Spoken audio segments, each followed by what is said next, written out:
Eu quero conhecer a Isis Drummond. Quer conhecer a Isis Drummond? Ai, meu coração. Ou você quer conhecer a Isis Galdereto Drummond de Abreu? Pronto, é essa aí que a gente vai conhecer. Gente, ó, se vocês vierem balançando assim, é porque é onde a gente está. É no balanço do rio, minha gente, ó. Esse rio é minha rua, mito, amoruré. É isso. Esse fundo que vocês estão ouvindo é nada mais, nada menos do que uma das maiores identidades do nosso estado, que é o carimbó. Carimbó. Mas a gente vai já voltar para falar disso aí em breve. Mas eu quero que você, como todos os outros entrevistados, utilizem das suas próprias palavras para se apresentar. Quem é a Isis Galdereto Drummond de Abreu Medeiros. Conte para mim, quem que é você? Primeiro, a Isis nasceu Isis Galdereto Drummond de Abreu. O Medeiros veio com o casamento com o meu amor, o amor da minha vida. E a Isis é uma mulher intensa, extremamente emotiva, chorona, que por muito tempo não se permitiu chorar com tranquilidade. Eu achava que esse era um símbolo de fraqueza e eu tinha uma crença de que ao atingir a maturidade, ao virar uma pessoa adulta, eu deixaria esse lado emotivo de lado. Eis que a maturidade veio e eu continuei chorona do mesmo jeito, graças a Deus, porque eu acho que faz parte da minha identidade. Eu sou jornalista por formação, sou mestre em sociologia política, especialista em oratória, em marketing, mas isso é só o que está lá no currículo. Deu trabalho para conquistar e eu não faço aquela meia-culpa, né? Ah, não, fica tranquilo, isso aqui foi simplesinho, não foi não. O trajeto foi longo, cheio de obstáculos, mas não é isso que me define. O que me define é ser uma mulher que não quer passar despercebida em lugar algum. Não para ocupar o espaço de outras pessoas, mas por me permitir ocupar o espaço que é meu por direito, por merecimento, por dedicação. E hoje eu tenho tranquilidade de falar sobre isso. Eu uso a comunicação para transformar um pouquinho da vida das pessoas. Eu sei que eu não tenho a capacidade de mudar o mundo, mas como escutamos há poucos dias, durante um evento que participamos aqui em Belém, por vezes a gente precisa entender que não é possível mudar o mundo, mas você pode mudar o mundo de uma pessoa. Então é a partir da comunicação que eu tento fazer isso todos os dias. Vocês já viram então que a gente conheceu a pessoa. E aí a gente vem para um processo de conhecer a jornalista. Em várias vezes, em várias conversas, eu sou prova viva de ouvir ela falando que essa fase de se tornar uma jornalista não foi fácil. Foi uma decisão pensada e não aprovada, quando a gente fala da família, do momento, da situação, mas que o desafio de dizer serei a melhor jornalista fez valer a pena. Existiu em algum momento nesse processo aí, eu queria fazer isso e decidi, e por que ser jornalista? Eu tinha o sonho de trabalhar com pessoas. Eu amo estar com pessoas. Eu amo entender a mente das pessoas. Eu amo interagir, inclusive com pessoas que pensam diferente de mim. Eu sou apaixonada pelo ser humano, no sentido mais profundo e intenso da palavra. Eu detesto quem fala, não gosto de me conectar com os outros. Eu adoro me conectar. Adoro, inclusive, me estressar com as pessoas, porque significa que a gente está exercitando o nosso lado mais humano. E eu achava que a psicologia era o caminho nesse sentido, porque eu queria entender da mente das pessoas. Eu sempre fui uma pessoa estudiosa, então entender sobre a mente das pessoas era algo que me despertava curiosidade. Então eu entendia que aquela poderia ser uma boa profissão. Só que em um determinado momento, quando eu estava ainda no ensino médio, eu parei para refletir que ao estar dentro de um consultório, e aí naquela época eu não pensei na possibilidade, por exemplo, de trabalhar falando para o grande público, eu pensava nessa atuação diária, né, de consultório, individual, né, um pessoa a pessoa. Eu pensava, poxa, eu vou ficar muito restrita a conhecer uma história e me relacionar com aquela história somente na individualidade. Enquanto a comunicação, na verdade, pode me proporcionar a chance de contar a história de outras pessoas e, de alguma maneira, inspirar não só pela minha lente, pelos meus olhos, mas pela história de vida de outras pessoas. Foi aí que eu comecei a desenhar esse roteiro para a comunicação social. E quando eu falei isso com o meu pai, na época, eu falei, tô decidida. Essa história é legal. Tô decidida, eu vou fazer jornalismo, encher a boca para falar. Achando assim a melhor decisão do mundo. A melhor decisão da vida. Ele falou assim, tu vai ser pobre o resto da vida. E ele não falou isso com demérito, ele não falou isso para criticar outros colegas jornalistas, muito pelo contrário, ele falou isso por um receio de um pai, de uma mãe, que passaram por muitas dificuldades financeiras ao longo da vida e enxergavam na minha potência intelectual, porque eles sempre enalteceram a minha inteligência, sempre me proporcionaram acesso, com muita dificuldade, mas me proporcionaram acesso a boas escolas, a bons repertórios, para que eu pudesse me desenvolver, intelectualmente falando. E eles achavam que seria uma espécie de desperdício. Eis que eu olhei no fundo dos olhinhos de Antônio Eustáquio e disse, fique tranquilo, porque eu vou ser a melhor. E desde aquele momento, eu não quis dizer a melhor em comparação a outros. Era a melhor em comparação a mim. Em comparação a Isis do presente. O amanhã vai ser melhor que o hoje. E eu carrego essa essência desde então. Ele virou a chave ali. Eu não ouvi uma represália, eu não ouvi uma pense melhor, o que você acha de... A partir do momento que ele entendeu que aquela era uma decisão, ele, a minha mãe, a minha irmã, os três embarcaram comigo de uma forma muito profunda. E eu falo que assim, de formas diferentes, tá? Minha mãe ficou ao meu lado, enquanto eu escrevia meu livro, que foi o meu projeto de TCC, durante várias madrugadas. Porque eu capturei as entrevistas e depois eu tinha que escrever as crônicas. E eu fazia isso de madrugada, porque eu trabalhava durante o dia, à noite eu fazia aula, fazia faculdade e aquele era o momento que eu tinha. Então ela sentava ali, colocava um copo de refrigerante, por vezes dormia no sofá.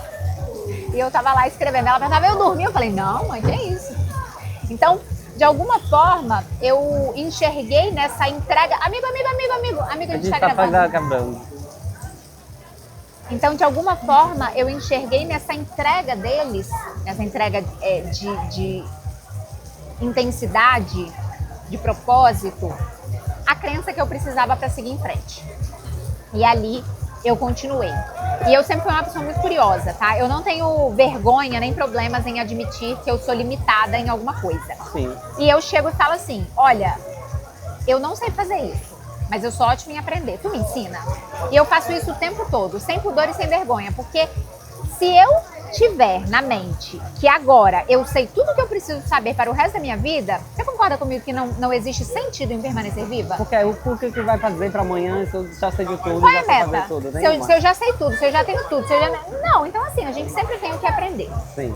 E assim eu fiz a faculdade. Rapidamente eu comecei a trabalhar, não tinha indicação, não tinha conhecimento. Cheguei na porta do laboratório e falei, galera, era um laboratório multimídia, eu falei, não sei fazer nada ainda, mas eu aprendo rápido. Me coloca para servir cafezinho, não precisa me pagar nada. Eu só quero estar aqui para aprender. E assim eu fui me desenvolvendo, aí de voluntária virei monitora, ganhava R$200. Gastei meu primeiro salário todo, sabe em quê? Queijo. Não, mulher. Queijo? Claro, eu amo queijo. Fui pro supermercado e falei, é hoje. Comprei tudo em queijo. E assim eu fui construindo essa minha independência. Participei de todo tipo de projeto que você pode imaginar. Eu tenho um calhamaço desse tamanho, assim, de diplomas e certificados, cursos de extensão, palestras, eventos, e não só da área da comunicação. Assim, tem umas coisas tão aleatórias que eu falo, gente, o que eu estava fazendo aqui? Mas tudo isso, de alguma forma, contribuiu para que eu me transformasse na profissional que eu sou hoje. E aí tem uma carreira gigantesca, né? Passou pela primeira foi esse estágio, depois tem emissoras, oportunidades, aí foi redação. Meu amigo, eu trabalhei de A a Z na comunicação. Trabalhei na imprensa tradicional, inclusive trabalho hoje, né? Hoje eu estou diretora de jornalismo do SBT em Parauapebas e apresentadora de 2 programas, um jornal que é ao vivo de segunda a sexta-feira e um programa gravado, que é o Café com Drummond, que é um programa de entrevistas que funciona por temporadas. Mas quando eu entrei na faculdade, eu comecei logo a trabalhar, eu fui para redações, então trabalhei no impresso, rádio, TV, fui para o Canal Cultura, fiz projetos com Globo Universidades, fiz documentários, fiz projetos de extensão. Em um determinado momento eu entendi que eu gostava muito de dinheiro. Eu não tenho vergonha de falar isso, mas eu adoro comer bem, eu adoro poder escolher as coisas que eu vou consumir. Ainda não cheguei no patamar que eu gostaria, mas eu trabalho arduamente para isso todos os dias. E em um determinado momento eu entendi que a imprensa tradicional, infelizmente aqui no Brasil, ela tem algumas limitações em relação a isso. É limitação de ganho mesmo. A estrutura hoje de uma televisão, a estrutura de um rádio, de um jornal impresso, são estruturas que elas precisaram ser enxugadas por uma série de fatores. E isso faz com que o profissional tenha um teto. É difícil você encontrar um profissional da área que ganhe tão bem a ponto de não querer fazer outras coisas paralelas para complementar. E aqui não há uma tentativa de falar se é justo, se é injusto, como é a realidade. E eu sou muito consciente quando eu, Isis, indivíduo, não consigo mudar uma realidade completa. Então, o que eu faço? Bom, se essa realidade não me agrada, eu vou me adaptar. Príncipe. Foi aí que eu entrei. Peraí. Príncipe, só cuidado pra ele não aparecer que a gente tá gravando. E eu tomei muito cuidado para pluralizar a minha carreira. Então, tornar ela multifacetada.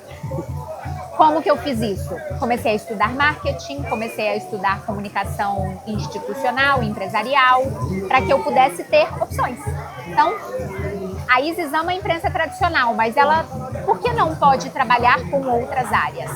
Foi então que eu virei assessora de comunicação institucional, assessora de imprensa, tanto no público, trabalhei com política, no público, no privado, trabalhei em empresas, trabalhei em universidade. Foi na universidade que eu despertei a vontade de aprofundar a academia, então fui fazer o mestrado em Sociologia Política em função da instituição de ensino que eu trabalhava. Foi uma verdadeira escola em todos os sentidos para mim. Me apaixonei pela sala de aula, sou professora, não estou professora no momento, professora de forma tradicional, continuo hoje mentorando os alunos na área de oratória, de marketing pessoal, que foi aquilo que me conduziu. E aí, nesse meio do caminho, por conta de repertório, por conta de aprofundar pautas relacionadas a essa carreira multifacetada, eu entendi que a comunicação era uma dor para muitos profissionais, de áreas variadas. Desde o professor, o advogado e até quem realmente é da comunicação. Exato. E eu não posso mentir para você dizer, eu era uma criança muito tímida e eu fui aprender. Não, a timidez nunca esteve comigo e nunca esteve mesmo. Só que em algum momento eu modulei a minha competência técnica com a comunicação para algo que fosse monetizado. Então, uma coisa é saber falar, outra coisa é saber falar bem. E uma terceira coisa é saber falar bem de forma ferramental, com a capacidade de transmitir isso para outras pessoas. E aí a minha base a comunicação não é o que você diz, e sim o que o outro entende. É a partir dessa frase que eu começo a trabalhar com o desenvolvimento pessoal de profissionais de áreas distintas que querem otimizar a oratória, não de maneira ferramental hoje. Comecei de forma ferramental, aprendi como era ensinar oratória para as pessoas e comecei a me incomodar, porque eu não gosto de um processo que seja 100% ferramental. Somos seres orgânicos, então por que eu preciso que essa área da comunicação, que é uma área tão social, seja projetada ali dentro de um pacotinho de ferramentas? Então eu desenvolvi uma metodologia própria. Hoje é patenteada, hoje ela é testada, aprovada, onde eu mesclo o que é ferramental e o que é orgânico, sensorial. Então eu trabalho muito com os nossos sentidos e desenvolvi o que eu chamo hoje de casa de oratória, que é esse processo orgânico que tem vários formatos, onde a pessoa faz a palavra voltar a ter alma. E aí, eu tenho ainda mais 3 perguntas, tá? Só pra deixar ciente, porque senão vai ficar aqui o dia todinho, porque tem muita história pra contar. Comunicação, tu falou sobre esse processo da ferramenta, do que fazer e do que não fazer. E esses dias, você foi bem efetivo em falar com o Vando, e a gente tá, porque eu tô pegando mentoria gratuita, usando as ideias dela. E as dicas, porque é muito legal, que eu acho que a amizade é isso, é você querer o bem do outro e eu me emocionar pelo teu prêmio e saber o quanto você está crescendo. E ela já está quase 100 mil seguidores no Instagram, não vai demorar muito, já vamos bater essa meta. A comunicação, e você falou pra mim, a comunicação proporciona estar em lugares que... Termina a frase. A comunicação me permite estar em áreas variadas que não necessariamente são as minhas áreas básicas. Se você é engenheiro florestal, você vai trabalhar a engenharia na floresta. Se você é um psicólogo, você vai trabalhar com a mente das pessoas. Se você é comunicador, se você é jornalista, você vai, no mínimo, ter que entender de forma média, aprofundada, sobre as áreas que você vai falar. Então, se eu sou comentarista política, por exemplo, eu preciso entender de política, eu preciso entender de sociologia. Se eu vou falar sobre economia, eu tenho que entender de economia, eu tenho que entender como é que funciona a cobrança de um imposto. Eu vou falar de saúde, eu preciso entender de medicina. Isso significa que eu vou me tornar uma especialista como um profissional da área? Não, mas significa que eu já não sou mais a limitada do rolê. Sim. E eu gosto dessa interação que me permite criar conexões. E transitar. Tu falava muita palavra transitar em diversos ambientes. Diversos ambientes. Então, essa semana, por exemplo, nós participamos de um congresso de engenharias e geociências, que é uma área totalmente oposta à área da comunicação, mas falamos muito de comunicação lá. E eu entendi sobre o que estava sendo falado. Não porque eu sou uma gênia, mas porque a comunicação me permite justamente transitar nessas áreas e garantir um tiquinho de profundidade em algumas delas, porque você vai criando aptidão, você vai criando gosto por algumas. Então, eu descobri que eu gostava de psicologia, beleza. Então, a psicologia eu não vou saber só até a página 2, eu vou avançar até a página 10. Um profissional da área vai avançar até a página 100. A Isis, enquanto comunicadora, ela não pode ter só a 1, ela precisa ter a 2, a 3, a 4, porque eu não só vou falar do assunto, eu vou falar do assunto tentando criar uma narrativa para que o telespectador, o ouvinte, o leitor consiga refletir sobre aquilo. E eu não consigo fazer isso contando de maneira rasa. Isso mesmo. E aí a Isis Dumont pega tudo isso que ela já sabe, larga tudo, todas as possibilidades em sua cidade de criação, de desenvolvimento, que se tornou essa profissional. E através do relacionamento com o amor da sua vida, senhor Glauco, vem parar no Pará. E aí eu quero pelo menos entender em poucos momentos aí esse mix, né? Essa decisão de vir morar aqui, essa sensação. E aí você sempre conta em quase todos os momentos que você já se sentiu pertencente desse momento no dia que você estava no avião e olhou aquele espaço bonito de Carajás. E eu quero entender mais sobre essa paixão pelo Pará, esse momento do Pará, porque não dá para explicar tudo, mas o que tu entende sobre esse sentimento com o Pará? Chegou no Pará, parou, tomou açaí e ficou. Olha, meu marido trabalha numa empresa já há 16 anos, se não me falha a memória, e ele já atendia um determinado ponto ali da região de Carajás, só que ele fazia isso virtualmente. Quer ver daqui?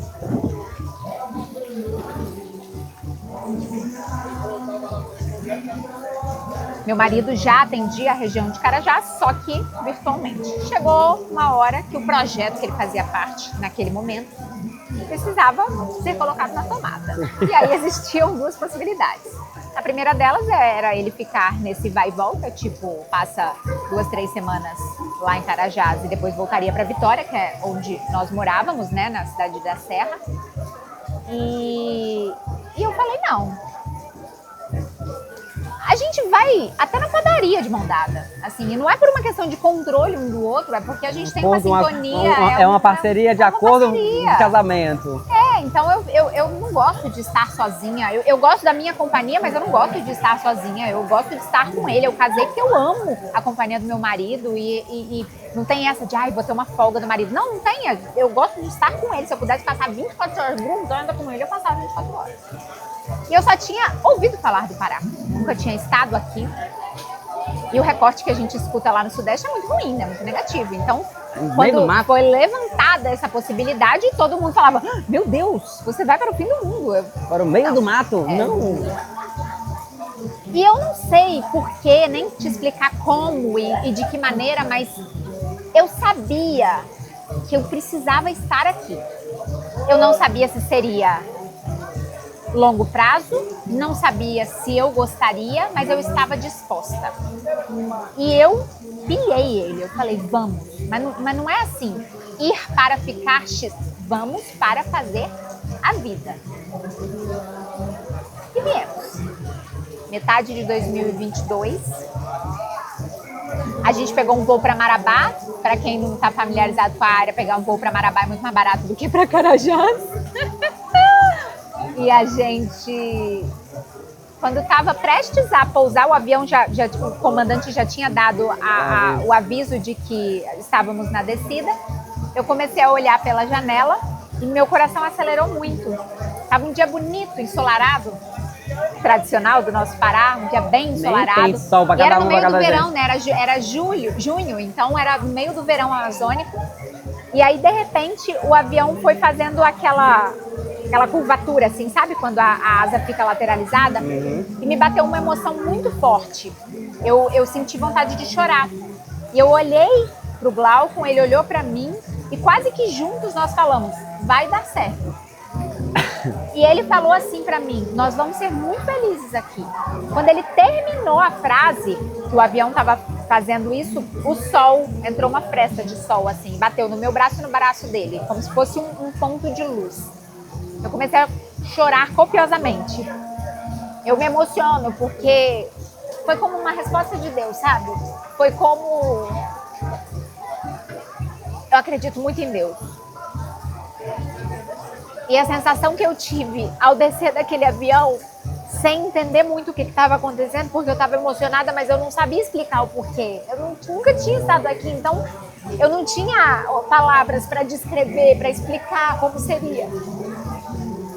E foi como ter voltado para casa, sem nunca ter pisado aqui antes, sabe? E eu respirei fundo de... Tô em casa. E eu olhei pra ele quando a gente estava descendo da escadinha do avião, lá em Marabá, e eu falei, não vamos embora daqui nunca mais. Aí ele, tá bom. Eu falei, nunca mais. E assim foi. E foi engraçado porque a gente pegou aquela vanzinha teco-teco pra poder ir pra Parauapebas.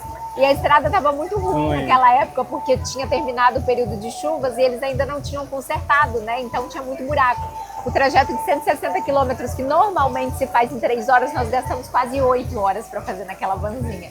E ele foi calado o tempo inteiro, porque ele ficou pensando, meu Deus, ela tá odiando, ela tá odiando, ela tá odiando. E eu tava igual turista, tipo, vamos embora, vai dar tudo certo. Não teve um dia sequer, desde então, que eu tenha pensado na possibilidade de não estar mais aqui.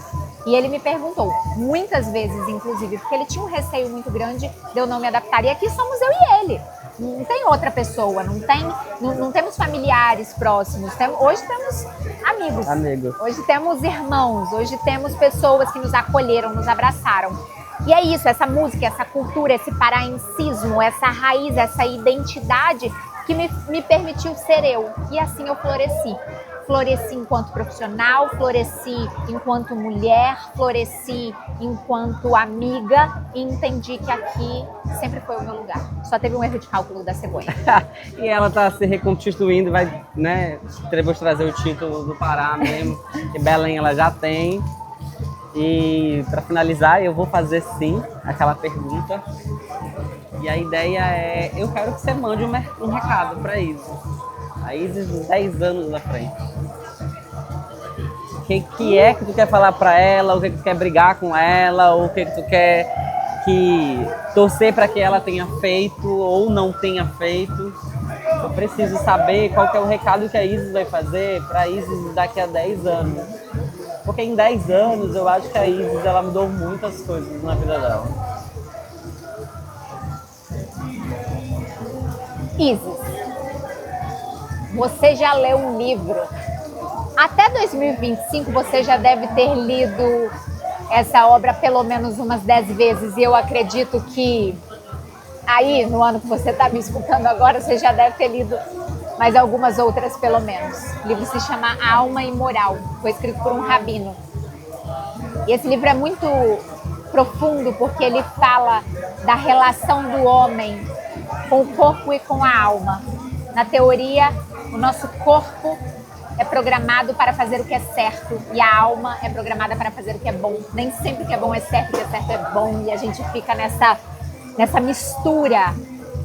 E tirando, obviamente, todas as possibilidades esdrúxulas e criminosas, muitas vezes a gente teme o novo, o passo. E nesse livro tem uma determinada parte que ele ressignifica a forma como a gente sempre escutou a história do Mar Vermelho.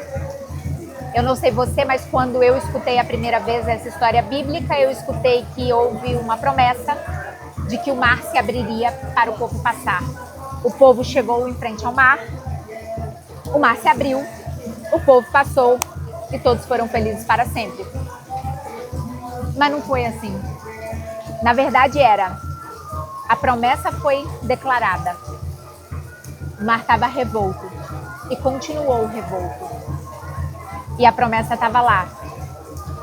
E o povo pulou no mar e começou a nadar no mar revolto, que permaneceu revolto.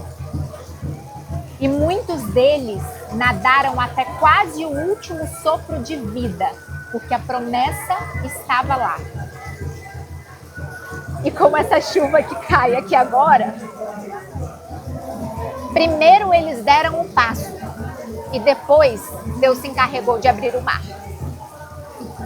Eu quero, Isis, que você continue confiando em você e pare de ter medo, mulher, porque agora, em 2025, você está cheia de medos, de coisas que você já provou por A mais B que você é capaz de fazer.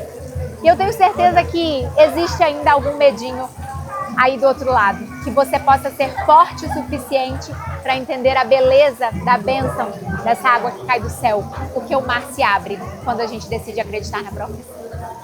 Eu acho que não tem mais nada para falar para vocês. Pega aí o canal e vou falar o seguinte: essa chuva é a confirmação de coisas que vão acontecer na sua vida. E assim como essa bandeira do Pará está aqui atrás da gente, que eu nem tinha percebido, só percebi agora, a gente vai finalizar com aquela frase incrível que a Isis fala. E eu vou contar até 3. 1, 2, 3. E viva o Pará! Obrigada, meu amor, obrigada. Você vai chegar muito longe, muito longe. Juntos. Juntos. Ai, Jesus, amigo do céu.